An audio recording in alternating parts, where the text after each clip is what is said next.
सीखबू, ठुमका मारे के जब सीखबू, ठुमका मारे के जब सीखबू, तबे ऑर्केस्ट्रा में टिकबू। ठुमका मारे के जब सीखबू, तबे ऑर्केस्ट्रा में टिकबू।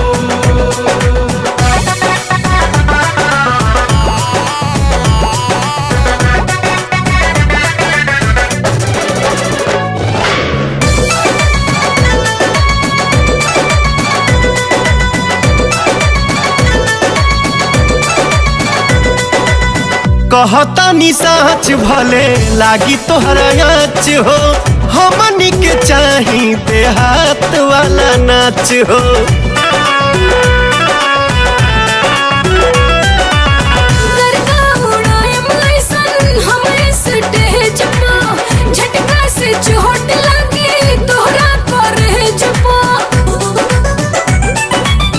इहे लाइन बोल बोल के कहिया ले भी काबू, ठुमका मारे के जब सीखबू, ठुमका मारे के जब सीखबू, तबे ऑर्केस्ट्रा में टिकबू।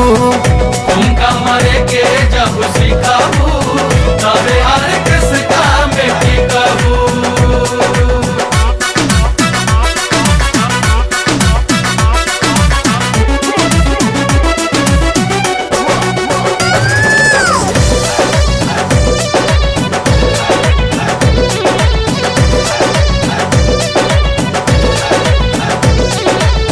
कमर न करी जबले लेफ्ट राइट अप हो, होई प्रोग्राम 5 मिनट में पलप हो।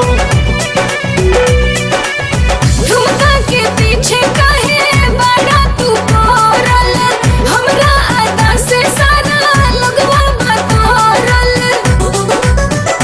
हाँ के नुमाइश बोला कहिया ले जीताबू, ठुमका मारे के जब सीखबू, ठुमका मारे के जब सीखबू, तबे ऑर्केस्ट्रा में टिकबू।